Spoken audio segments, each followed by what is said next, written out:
আমাদের মধ্যে এখন পীযূষ তরফদারবাবু রয়েছেন, উনি রবীন্দ্রনাথ ঠাকুরের কবিতা শোনাবেন। আমার নাম হচ্ছে পীযূষ তরফদার। আমি মহামান্য কাউন্সিলর শঙ্করী দিদিকে একটা প্রণাম জানিয়ে আমি আমার আবৃত্তি শুরু করছি।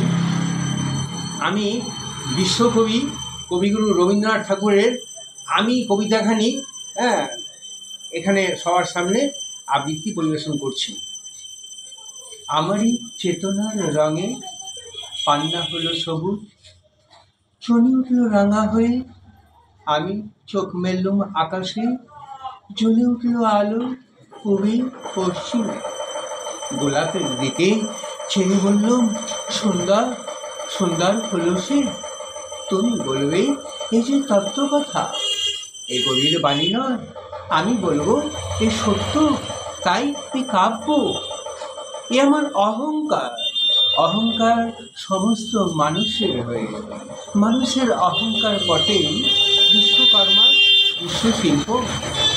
তত্ত্বজ্ঞানী জপ করছেন নিঃশ্বাসে প্রশ্বাসে, না না না, না পান্না, না চুনি, না আলো, না গোলাপ, না আমি, না তুমি। ওদিকে অসীম যিনি, তিনি স্বয়ং করছেন সাধনা মানুষের সীমানায়, তাকেই বলে আমি। সেই আমির গহনে আলোর আধারে ঘটল সঙ্গম, দেখা দিল রূপ, জেগে উঠল রস, না কখন ফুটে উঠে হলো হ্যাঁ। মায়ার মন্ত্রে, রেখায় রঙে, সুখে দুঃখে, একে বলো না তত্ত্ব।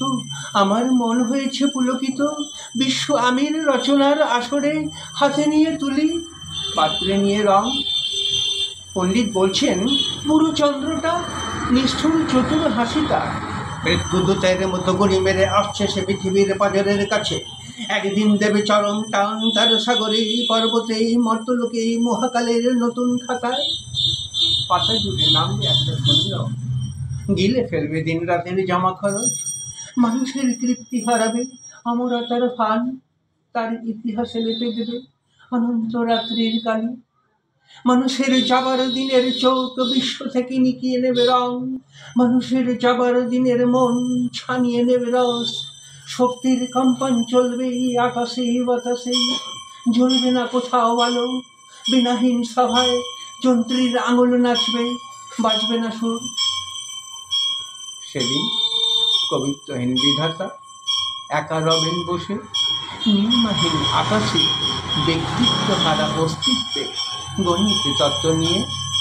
তখন বিরাট বিশ্বভুবনে দূরে দূরান্তে অনন্ত অসংখ্য লোকে লোকান্তরে এবারে ধন্যিত হবে না কোনোখানে, তুমি সুন্দর আমি ভালোবাসি।